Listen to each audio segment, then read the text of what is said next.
तो आज हम पढ़ने के पहले मैं आप लोग कुछ बोलना चाहता हूँ। आप लोग को पता होगा अभी कोरोना की तीसरी लहर आने वाली है और जो तीसरी लहर है ये बच्चों के लिए घातक है। ठीक है दोस्तों, तो इस बात पर विशेष ध्यान दें, घर पर रहें, सुरक्षित रहें। ठीक है दोस्तों, अब हम पढ़ने स्टार्ट करते हैं। मैं आशा करता हूँ कि आप लोग को 7वें क्वेश्चन के ऊपर प्रश्न वाले 2 में जो भी क्वेश्चन बताया गया है आप लोग को अच्छे से समझ आ गया होगा। अब हम 7वें क्वेश्चन को बनाना स्टार्ट करते हैं। 7वें क्वेश्चन में क्या दिया है, एक थैले में 50 पैसे और 25 पैसे कुल 94 सिक्के हैं। यदि थैले में कुल 29.75 रुपये है तब बताइए कि थैले में 25 पैसे और 50 पैसे सिक्कों की संख्या कितनी है। ठीक है दोस्तों, अब हम इसे हल करते हैं। माना 25 पैसे सिक्के कितने x और 50 पैसे सिक्के y। फिर प्रश्नानुसार कुल सिक्के कितने हैं, 94। मतलब 25 पैसे के सिक्के x और 50 पैसे सिक्के बराबर y, तो दोनों कुल है वो 94 है। तो x प्लस y बराबर हो जाएगा 94। इसे मान लें समीकरण 1। पुनः 25 पैसे कुल सिक्के कितने हैं, 25x और 50 पैसे कुल सिक्के कितने हैं, 50y। इसे भी हम लोग मान रहे हैं। तो कुल प्रश्न में दिया है तो कुल पैसा दिया 29.75 रुपये। यहाँ 25 भी पैसे में है, 50 भी पैसे में, ये रुपए में, जिसको हमें रुपए को बदलना होगा, इसको हम पैसे में बदलना है। ठीक है दोस्तों, तो 1 रुपये बराबर होता है 100 पैसे। 29.75 गुणित 100, 2975.00।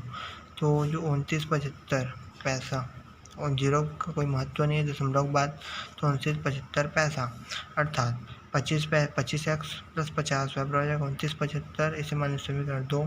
फिर समीकरण 1 में 1 से 25 का गुणा कर समीकरण 2 में रख, 2 से घटाने पर, मतलब समीकरण 1 से 25 का गुणा कर समीकरण 2 से घटाना है। ठीक है दोस्तों, तो यहाँ पर मतलब समीकरण 1 में 25 का गुणा इसलिए कर रहे हैं कि दोनों को बराबर करके एक संख्या घटाना है। तो यहाँ पर चिन्ह परिवर्तन किए हैं। चिन्ह परिवर्तन किए क्या है कि यहाँ पर प्लस प्लस है, प्लस प्लस कटेगा नहीं, तो एक संख्या को हमें घटाना है। कहीं विलोपन विधि से हम हल कर रहे हैं। तो 25x कट जाएगा। फिर 25 माइनस 50, बड़ी संख्या किस में है, माइनस में, तो 25y। फिर माइनस 625, बड़ी संख्या माइनस में, दोनों माइनस होगा 625। वाई बराबर हो जाएगा 625 बटा 25, 25 हम 25, 25 25 हम 625, वाई बराबर हो जाएगा 25। अब यहाँ x का मान तो निकल गया, अब y मतलब y का मान निकल गया। अब यहाँ पर x का मान भी निकालेंगे। तो समीकरण 1 में y बराबर 25 रखना है, रखेंगे पर, तो x प्लस वाई बराबर हो जाएगा 94। x प्लस 25 बराबर 94। यहाँ पर 25 के पक्षांतर करेंगे तो x बराबर 94 माइनस 25, x बराबर हो जाएगा 69। अतः 25 पैसे सिक्के x बराबर 69 और 50 पैसे सिक्के y बराबर हो जाएगा 25। ठीक है दोस्तों। हेलो दोस्तों, हम आशा करते हैं कि आपको 7वां तक क्वेश्चन अच्छे से समझ में आ गया होगा। और अब मैं आपको 8वां क्वेश्चन बता रही हूँ। 8वां क्वेश्चन में है, 2 संख्याएं हमें ज्ञात करनी है जिनका योगफल 25 तथा उन संख्या को उलट दिया जाए। यदि संख्या को व्युत्क्रम किया जाए तो उसका योगफल 1/4 है। यहाँ हमें संकेत दिया है x माइनस वाई का होल स्क्वायर बराबर x प्लस वाई का होल स्क्वायर माइनस 4xy। दोस्तों, अब हम इस क्वेश्चन को बनाते हैं। देखिए दोस्तों, माना कि वो 2 संख्या x और y है। माना वो 2 संख्या x और y है, तो पहला शर्त दोस्तों, इस क्वेश्चन को बनाने के लिए हमें 2 समीकरण प्राप्त करने होंगे। तो दो समीकरण के लिए 2 कथन दिए हुए हैं, उसी के अकॉर्डिंग हम समीकरण बनाएंगे। तो पहला समीकरण बोल रहा है कि दोनों संख्याओं का योग 25 है। तो 2 संख्या क्या है दोस्तों, हम माने हैं x और y, तो उसका योगफल 25, तो x प्लस वाई बराबर 25, पहला समीकरण। दूसरा कथन बोलता है कि उस संख्या का व्युत्क्रम करने पर उसका योग 1/4 आता है। दोस्तों, यहाँ संख्या है, मान लीजिए x संख्या है, तो x के नीचे में कुछ नहीं है, मतलब 1 होता है। तो x/1 है, तो उसका उल्टा क्या होगा, 1/x होगा। और y का उल्टा 1/y, उसका योग 1/4 है। अब दोस्तों, हम इसको तिर्यक गुणा करेंगे। y एकम y, x एकम x और x प्लस y बराबर x और y का गुणा करेंगे तो xy बराबर 1/4 है। अब हम पुनः तिर्यक गुणा करेंगे, तो x और y का 1 के साथ गुणा करेंगे तो x और y आएगा, और y प्लस x का गुणा 4 के साथ करेंगे तो y प्लस x रहेगा। x प्लस y हो या y प्लस x हो, एक ही है दोस्तों।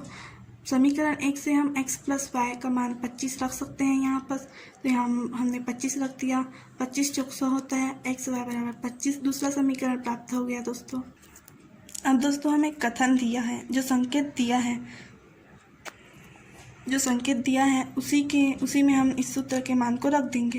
तो संकेत दिया है x माइनस वाई का होल स्क्वायर बराबर x प्लस वाई का स्क्वायर माइनस 4xy। तो x माइनस वाई का मान नहीं पता है तो उसको वैसे ही रख दिए। x प्लस वाई का मान पता है दोस्तों 25 और x वाई का मान पता है 100। तो 25 का वर्ग करने पर 625 आएगा और 4 का 100 वर्ग करेंगे तो 400। 625 में 400 को घटाएंगे तो 225 आएगा दोस्तों। अब यहाँ वर्ग है, वर्ग का जब बराबर के इधर पक्षांतर करते हैं तो वो करनी लग जाता है और 225 का करनी इसका गुणन कर निकालेंगे तो 15 आएगा दोस्तों।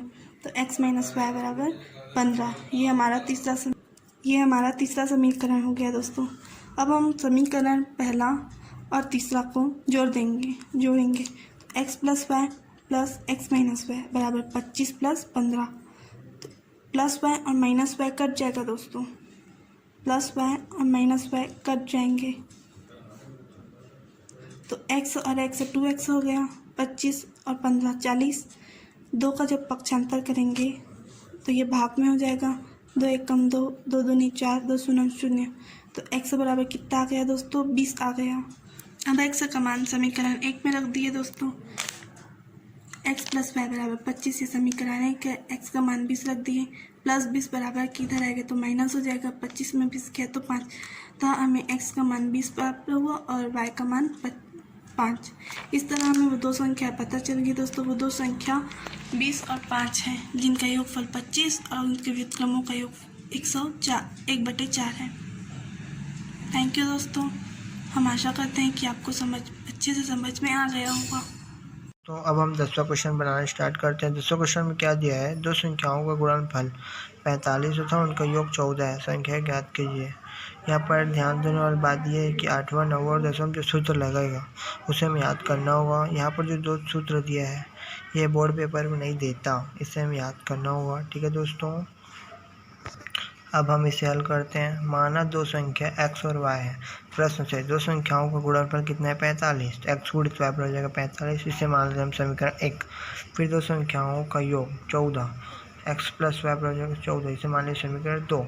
फिर जो सूत्र लगा है x माइनस वाई का होल x माइनस वाई का स्क्वायर बराबर x प्लस वाई का स्क्वायर माइनस 4xy।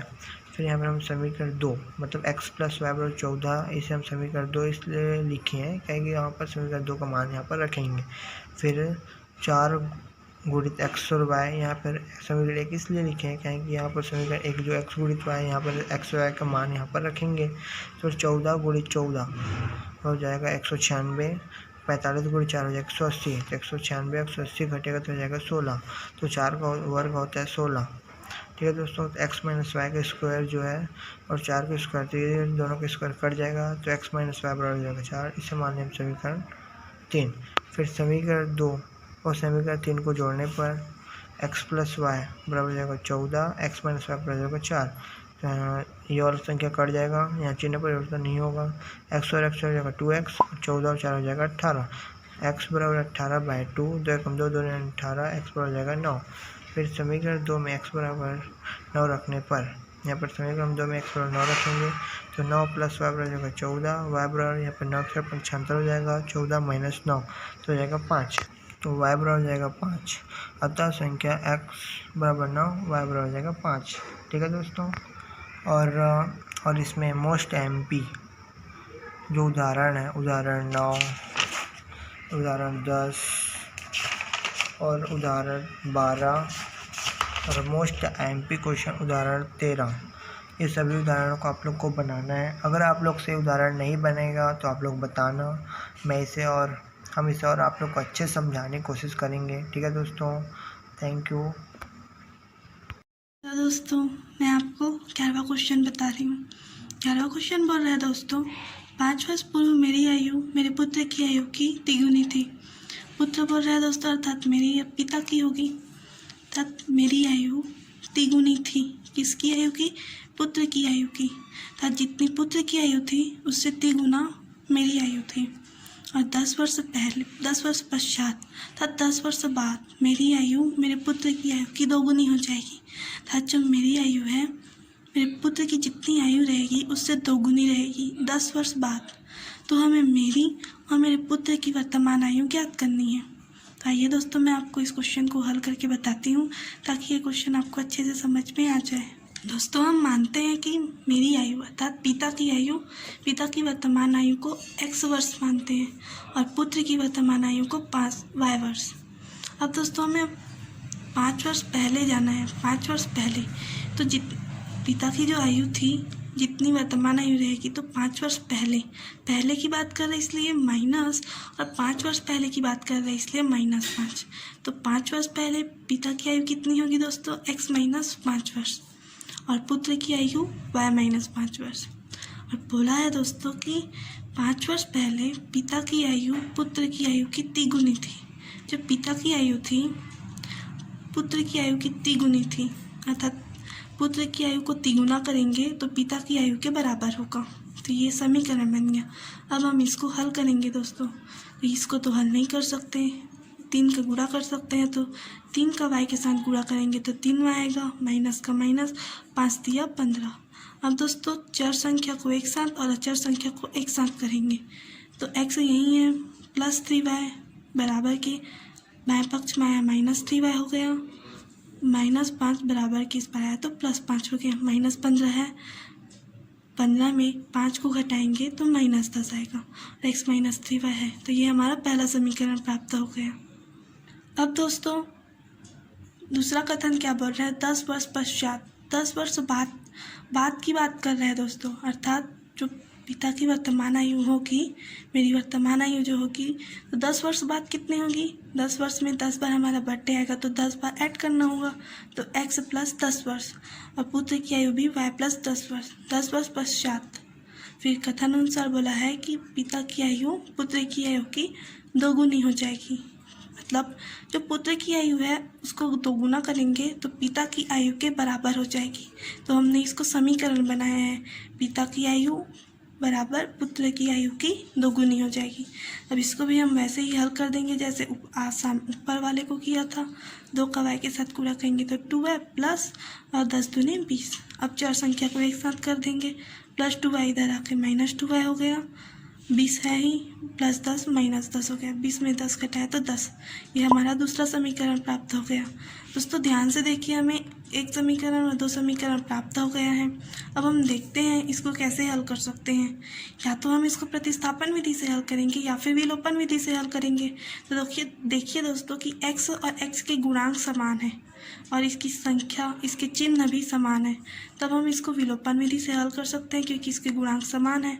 तो दोस्तों यहाँ चिन्ह समान होने के कारण हम इसको घटा देंगे पहले समीकरण में दूसरे समीकरण को। तो दोस्तों पहला समीकरण है x - 3y बराबर -10 में दूसरा समीकरण है x - 2y बराबर 10। इसको घटा रहे हैं क्योंकि इसके चिन्ह समान है, तो घटाते हैं तो एक समीकरण के सभी चिन्हों को परिवर्तन करते हैं। तो प्लस का माइनस, माइनस का प्लस, प्लस का माइनस। तो प्लस माइनस होने के कारण, समान गुणांक होने के कारण ये कट गया। प्लस माइनस माइनस, 3 में 2 गया तो 1 को नहीं लिखते, बड़ी संख्या के सामने माइनस है इसीलिए माइनस। माइनस माइनस प्लस होता है इसीलिए 10 10 20 और यहाँ माइनस चिन्ह होने के कारण यहाँ हम माइनस डालेंगे। बराबर के दोनों पक्षों में समान चिन्ह होने के कारण चिन्ह कट जाएंगे तो y बराबर 20 अर्थात पुत्र की आयु 20 वर्ष होगी। अब हम y का मान समीकरण 1 में रख देंगे, x - 3y बराबर -10। तो y की जगह 20 रख दिया और 20 दिया 60, -60 को बराबर किस पाला है तो +60 हो गया, -10 है, 60 में 10 घटाए तो 50, अर्थात मेरी आयु अर्थात पिता की आयु कितनी हो गई? 50 वर्ष हो गई। इस तरह से दोस्तों हमें पिता और पुत्र की वर्तमान आयु पता चल गई। हम आशा करते हैं कि आपको 11वां क्वेश्चन अच्छे से समझ में आ गया होगा और यदि नहीं आया होगा तो आप हमें कमेंट बॉक्स में कमेंट करके बताइएगा। हम आपको और अच्छे तरीके से और अलग तरीके से बताने की कोशिश करेंगे। थैंक यू दोस्तों।